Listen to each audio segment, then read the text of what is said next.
Homélie du pape Léon XIV de ce dimanche 17 août 2025, 20e dimanche du temps ordinaire année C. Chers frères et sœurs, c'est une joie de nous retrouver ensemble pour célébrer l'Eucharistie dominicale qui nous procure une joie encore plus profonde. En effet, si être aujourd'hui proches les uns des autres et vaincre la distance en nous regardant dans les yeux comme de vrais frères et sœurs est déjà un don encore plus grand consiste à vaincre la mort dans le Seigneur. Jésus a vaincu la mort. Le dimanche est son jour, le jour de la résurrection, et nous commençons déjà à la vaincre avec lui. Il en est ainsi. Nous venons à l'Église avec des fatigues et des craintes, parfois petites, parfois plus grandes, et aussitôt nous sommes moins seuls, nous sommes ensemble, et nous trouvons la parole et le corps du Christ.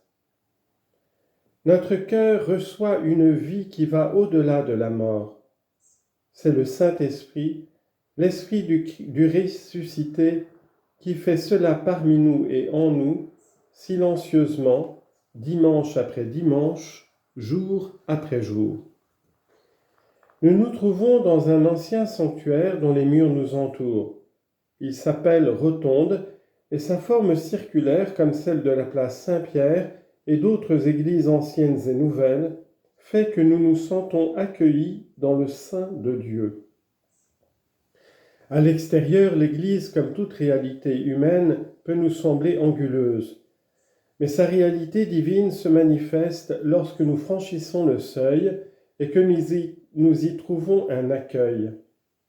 Alors notre pauvreté, notre vulnérabilité et surtout nos échecs pour lesquels nous pouvons être méprisés et jugés, et parfois nous nous méprisons et nous jugeons nous-mêmes, sont enfin accueillis dans la douce force de Dieu, un amour sans aspérité, un amour inconditionnel.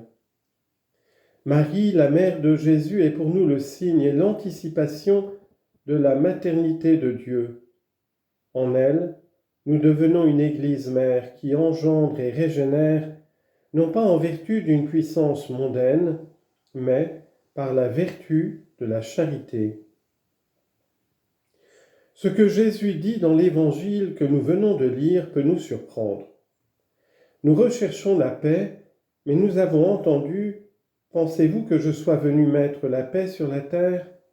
Non, je vous le dis, mais bien plutôt la division. » Luc 12, verset 51. Et nous lui répondrions presque « Comment cela, Seigneur ? Toi aussi ? Nous avons déjà trop de divisions. N'est-ce pas toi qui as dit lors de la dernière scène « Je vous laisse la paix, je vous donne ma paix » ? Oui, pourrait nous répondre le Seigneur, c'est moi. Mais souvenez-vous que ce soir-là, mon dernier soir, j'ai immédiatement ajouté au sujet de la paix « Ce n'est pas à la manière du monde que je vous la donne. Que votre cœur ne soit pas bouleversé ni effrayé. » Jean 14, 27. Chers amis, le monde nous habitue à confondre la paix avec le confort, le bien avec la tranquillité. C'est pourquoi, afin que sa paix, le shalom de Dieu vienne parmi nous, Jésus doit nous dire « Je suis venu apporter le feu sur la terre, et comme je voudrais qu'il soit déjà allumé. » Peut-être que nos propres familles, comme l'annonce l'Évangile et même nos amis, seront divisés à ce sujet. Et certains nous recommanderont de ne pas prendre le risque de nous ménager, car il est important d'être tranquille et les autres ne méritent pas d'être aimés. Jésus, au contraire, s'est plongé courageusement dans notre humanité. C'est le baptême dont il parle, le baptême de la croix, une immersion totale au risque que comporte l'amour. Et lorsque, selon l'expression, nous communions, nous nous nourrissons de son don audacieux. La messe nourrit cette décision. C'est la décision de ne plus vivre pour nous-mêmes, d'apporter le feu dans le monde, non pas le feu des âmes, ni celui des paroles qui réduisent les autres en cendres, cela non, mais le feu de l'amour qui s'abaisse et sert, qui oppose à l'indifférence le soin et à l'arrogance la douceur, le feu de la bonté qui ne coûte pas comme les armes, mais qui renouvelle gratuitement le monde. Cela peut coûter l'incompréhension, la moquerie, voire la persécution, mais il n'y a pas de plus grande paix que d'avoir en soi sa flamme. C'est pourquoi aujourd'hui, avec votre évêque, Monseigneur Vincenzo, je voudrais remercier tous ceux qui, dans le diocèse d'Albano, s'engagent à porter le feu de la charité.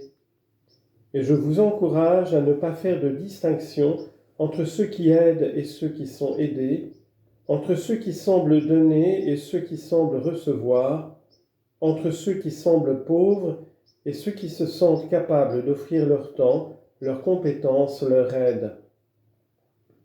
Nous sommes l'Église du Seigneur, une Église de pauvres, tous précieux, tous sujets, chacun porteur d'une parole unique de Dieu. Chacun est un don pour les autres. Abattons les murs. Je remercie ceux qui œuvrent dans chaque communauté chrétienne pour faciliter la rencontre entre des personnes différentes de par leur origine, leur situation économique, mentale ou affective. Ce n'est qu'ensemble, en devenant un seul corps dans lequel même les plus fragiles participent en toute dignité, que nous sommes le corps du Christ, l'Église de Dieu. Cela se produit lorsque le feu que Jésus est venu apporter brûle les préjugés, les prudences et les peurs qui marginalisent encore ceux qui portent la pauvreté du Christ inscrite dans leur histoire.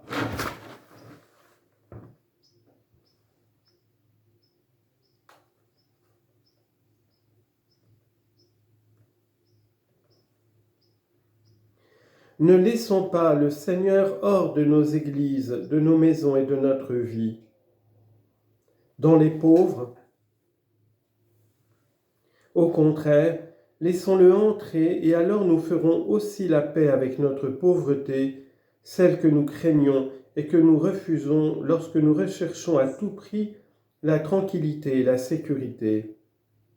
Que la Vierge Marie intercède pour nous, elle qui a entendu le saint vieillard Siméon désigner son fils Jésus comme signe de contradiction.